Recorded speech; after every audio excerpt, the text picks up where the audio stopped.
It's James's deck dinner.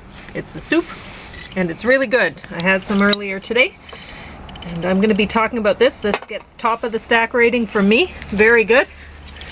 And then Heartsounds, Water Crystals in Motion, 9 Bullets, The Nowhere Inn, Van Halen, I Am Evidence, and Years of Living Dangerously, the complete series.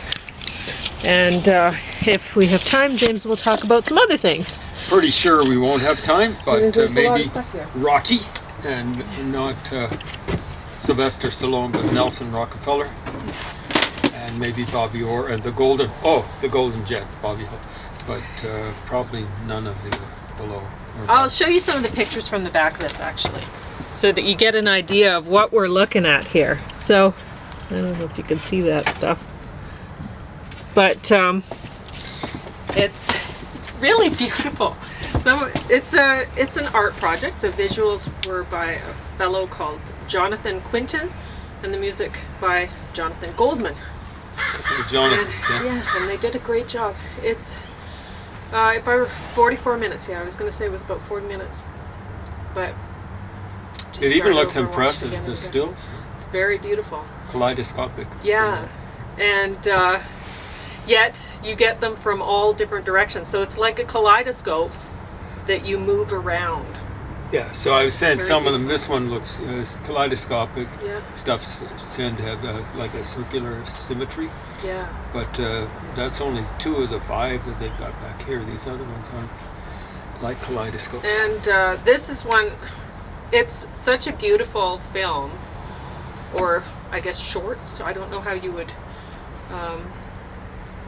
somewhere in between, isn't it? Yeah, it's like if you're a sort of new age sort of person who believes in, you know, harmonics, like a lot of people will use Om to meditate, and a lot of people believe in the power of harmonics to induce a state of meditation. So if you're one of those people, you will definitely enjoy this. And if you're not, I think you would definitely enjoy this anyway. It's a lot of people might put this on and go, well, is anything going to happen? Well, it's happening. It's right while you're watching it. It's not a movie. It's not anything like that. It's art, and it's very beautiful art. And these guys work together really well to make something special. And I'm going to write down the information on the back so that I know where to buy this, because I was telling James that I went to the library and I was looking up, there was a video I wanted to get out again to suggest that people watch it too.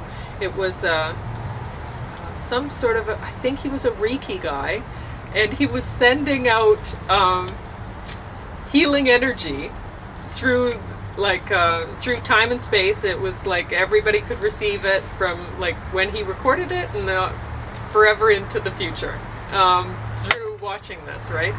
And it was great because it had just a picture of him there, a recording of him, and he was just there sending out this energy. And I think they had kind of a light show going on or something. I thought it was great. Apparently, maybe I was the only one, and so the library got rid of it. But I wish I had written down the information on that thing, because I loved it. I thought it was great to just sit there. I thought, oh, what a great thing to put on if you're having a party or something. Yeah. You know, you have a bunch of people over and you're like, should I put on some music? Put this on. Then you have the light show too. And I think there would be good healing. It would be a good environment. Your party wouldn't go wrong. People wouldn't start fighting if you had this on. It would just go really smoothly. Anyway, but that's me, and this is totally for me. I love this. I love this DVD, and I can't imagine anybody wouldn't, but maybe you won't. I don't know. So speaking of the library, I would watch it. Oh, I could watch that on repeat forever. I could just keep watching that's what it. you It's that intend awesome. on doing by acquiring. Yeah. So Yeah. speaking of the library and people wanting or not wanting things, there's one category of music they used to have. I mean, but they don't have it apparently anymore. Oh. Which do you think that is? Faith music? Fake music? Faith? Oh, that's interesting. I would expect they'd get rid of it.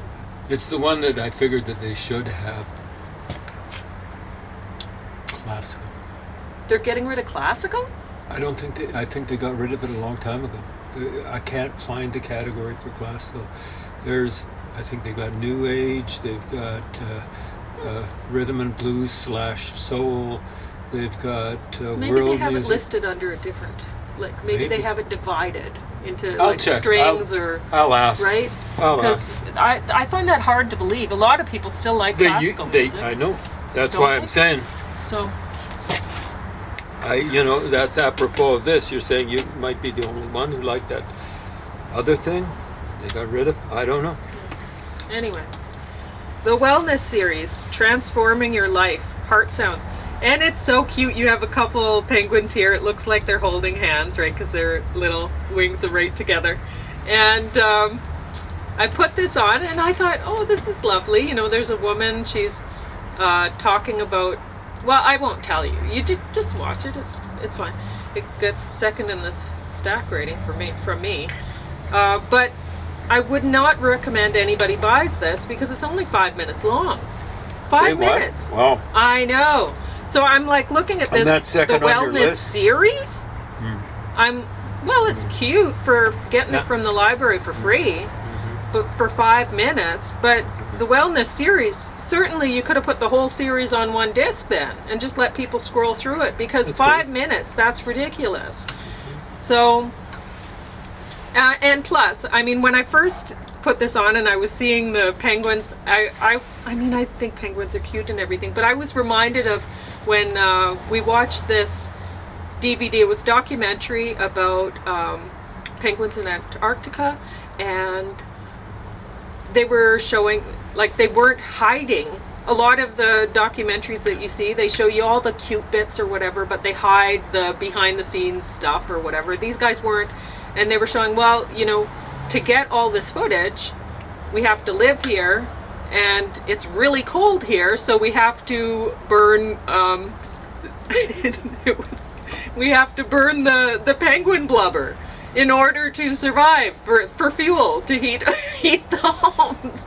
And it's like, okay, so I'm reminded of that the whole time. So they were filming penguins, and they were telling, this is what we heat the house, we go through this many penguins and so anyway, I was reminded of that watching this. I was like, oh, penguins dying.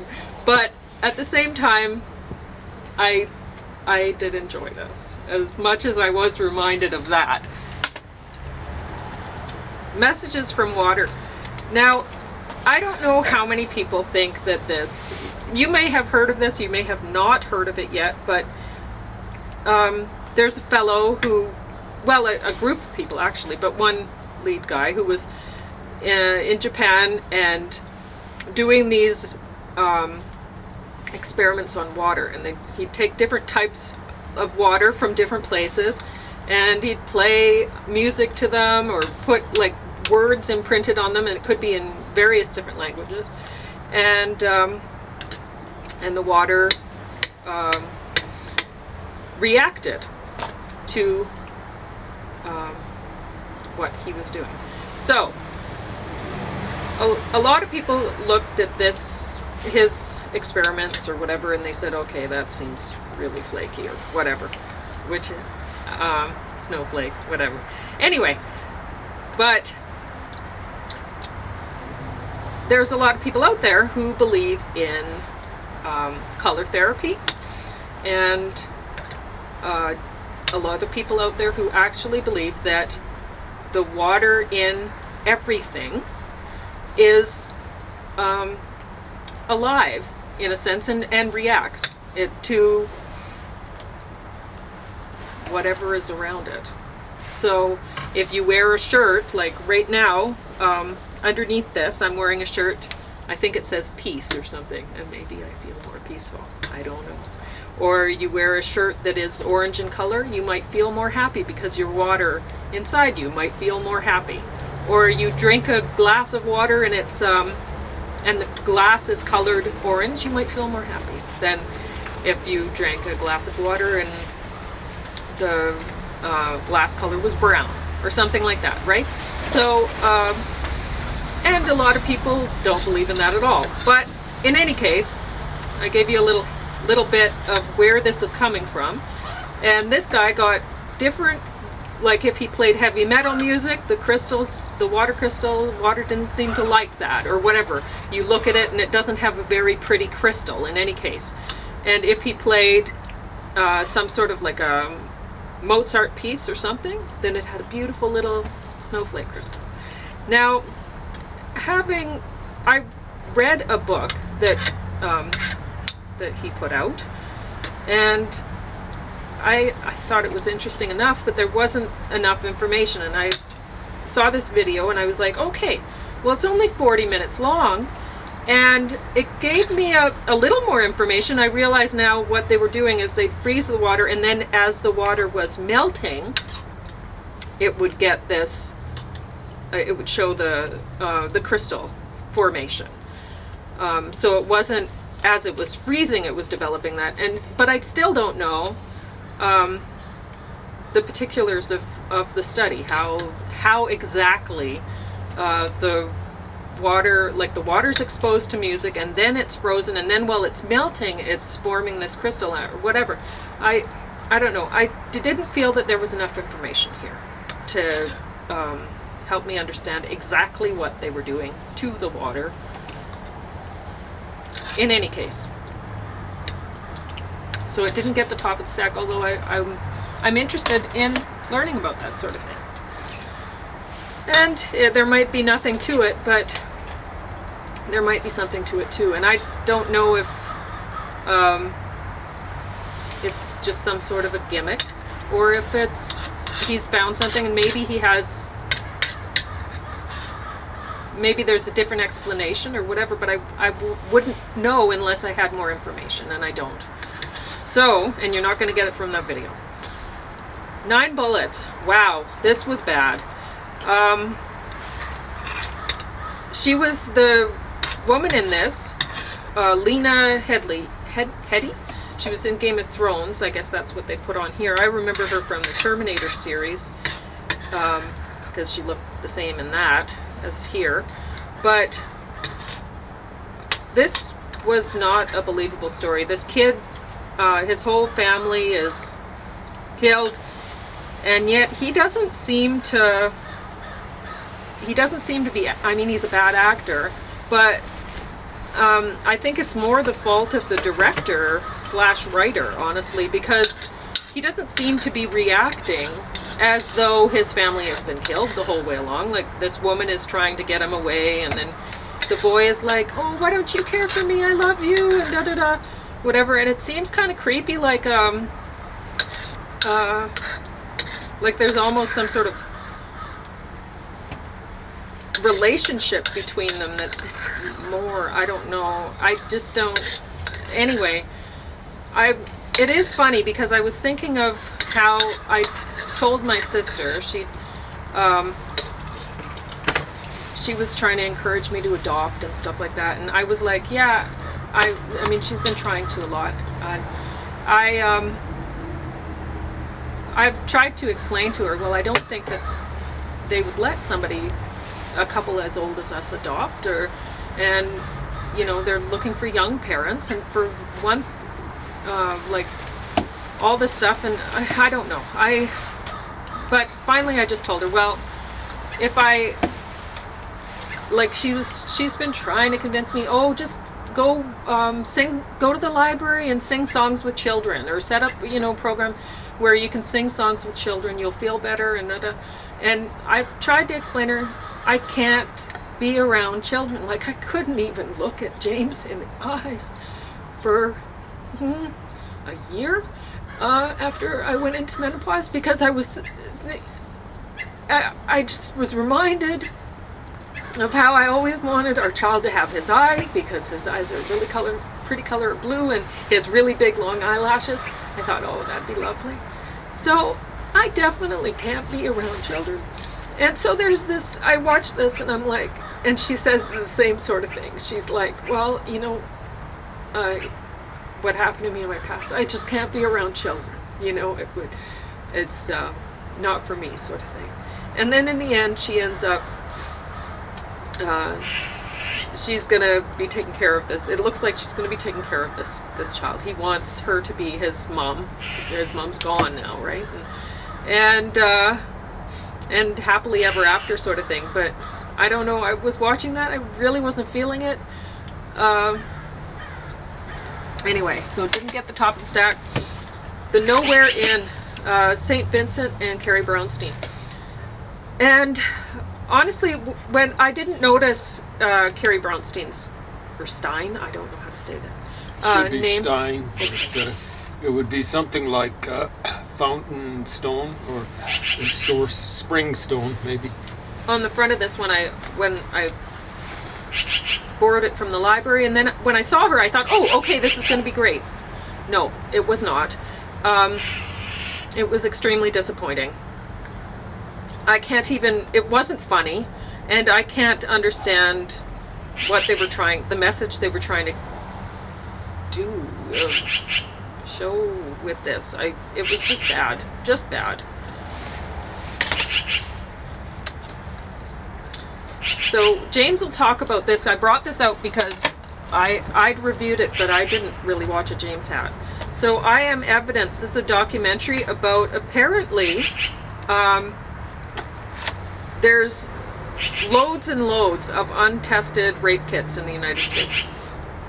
I didn't know that. Probably here too, but I have no idea. Anyway. Unused or untested? Untested. So they test them, they put them in a box, they don't do it, or they take the samples, I suppose, off of the women, and then they just stick them in a box. They don't even bother.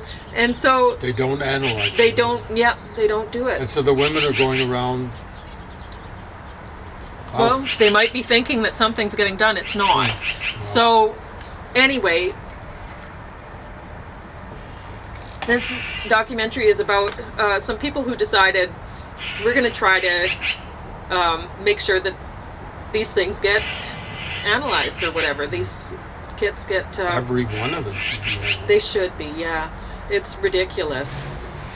I don't know why they're not, or why they haven't been. So, why did that get the bottom of the stack? Well, I think that it's important that people know that, you know, that it's happening, that there's these rape kits that are not getting processed properly or thoroughly, right? Like they're just stuck in a box.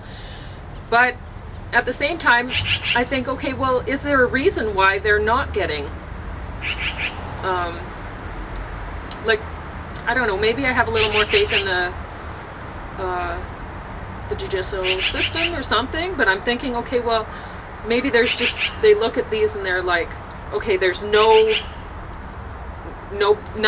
to test these against, so we can't possibly, you know, it just, we wouldn't find a match.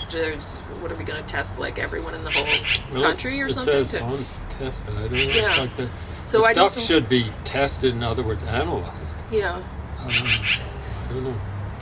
Anyway, it says it's in police evidence storage rooms. Yeah. And I don't know how responsible the police are for getting this stuff. I don't know. I don't know what. I didn't get enough information from the documentary to say, okay, but this is why it's not happening. Like, it could be a funding issue. It could be, I don't know. I don't know what's going on, but there should be a reason for it. I don't know why it's ending up in boxes. And I didn't get enough information from the documentary. And I do think it's an important issue that, like, I hadn't known that was happening.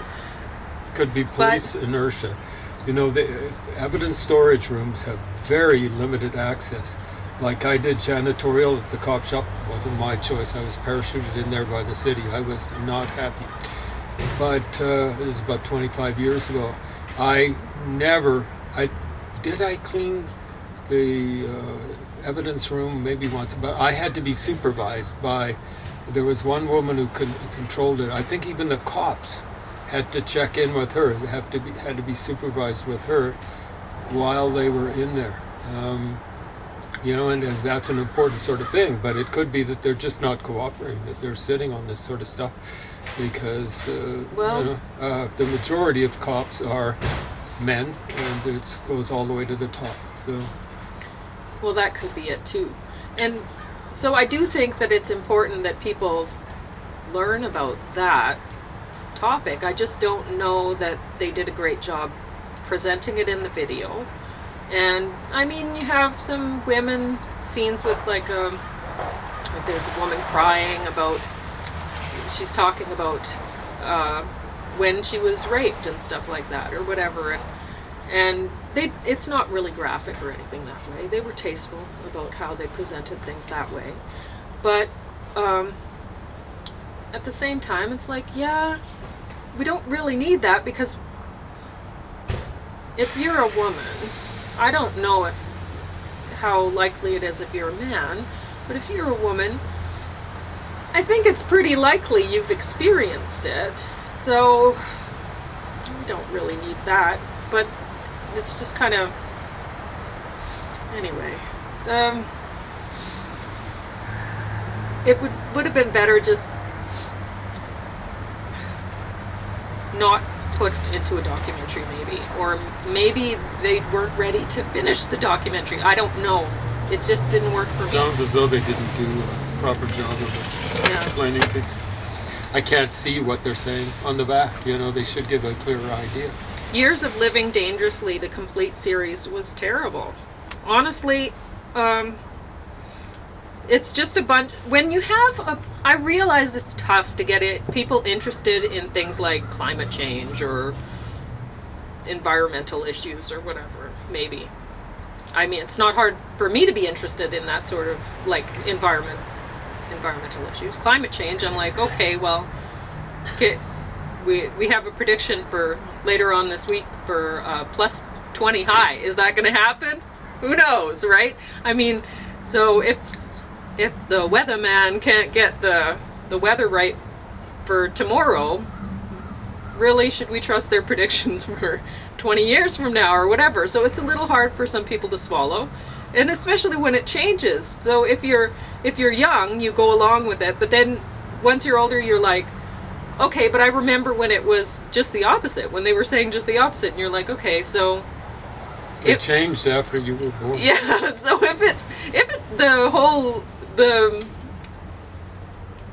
whatever they're trying to market about the climate has changed so much in the past 20 years or 40 or whatever, then you're like, okay, should I really trust what they're coming up with now about what's going to happen 20 years from now or 40 years, right? And when you have a bunch of people who are movie actors presenting this stuff, like they're asking the questions to of these climate scientists and of these other people, right? People who you would think would know, but it's the movie actors, so they're in the spotlight, and it really makes it seem fiction. It doesn't help. Yeah, it doesn't help people look at this stuff and go, oh yeah, that gets me really into going out and whatever, doing something environmentally more sustainable or something. You just look at these movie actors and you go, okay, whatever they're saying, whatever they're going along with, it must be fictional. So you look at this and it's not only does it seem fictional, it seems boring. So they managed to do, like, if you're looking at climate stuff and you're thinking, oh, this is boring, boy, how could we make it more exciting? Not with movie actors. You managed to make it boring and seem fictional. So this was terrible, absolutely terrible.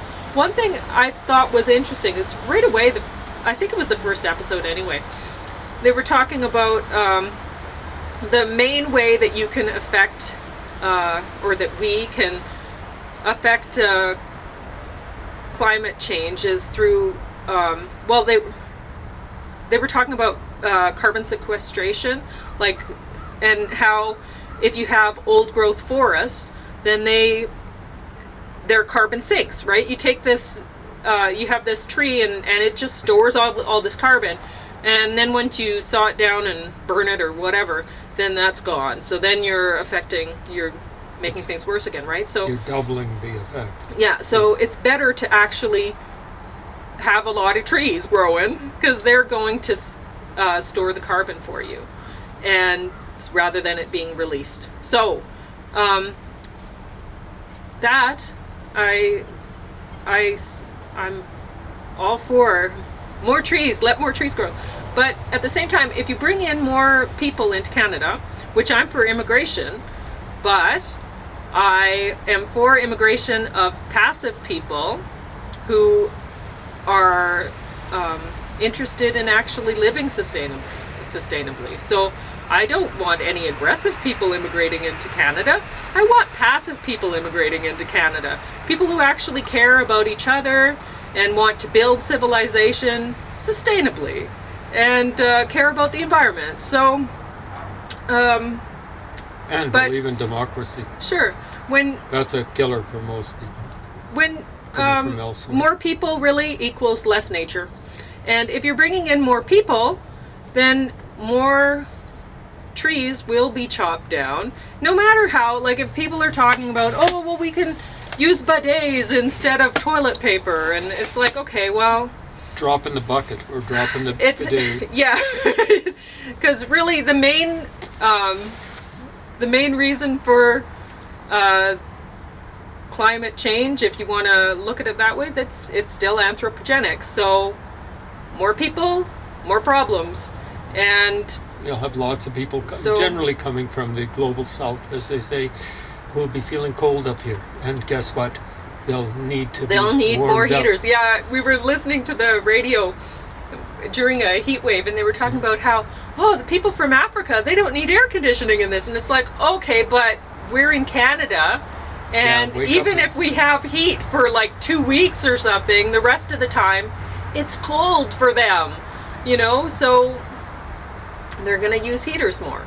So anyway, you've actually experienced that in real life. Yes, I had a roommate from Africa, and it was impossible she wouldn't have the air conditioner on in the summer, and I didn't understand that. I thought the air conditioner was broken, because I turned the thermostat, and it was like 35 in the place, and I couldn't get it, like it wouldn't stay at 20 where I had it, but you had to actually flick a switch that was near the bathroom to turn the air conditioner on, which she kept turning off. But I mean, that was rude. Yeah. No, I didn't know. And my room was the hot room, so facing the west, right? I think it was south facing. South would be the worst, yeah. Anyway, it was really hot. It was stunning there. I just was going, what is happening here? I came down to visit Pauline at least once, maybe twice, before her work ended, and then we stayed in Manitoba at Birds Hill Park. Well, it was better when I was sleeping in a tent than when I was staying in that place, gosh. because it was just so hot.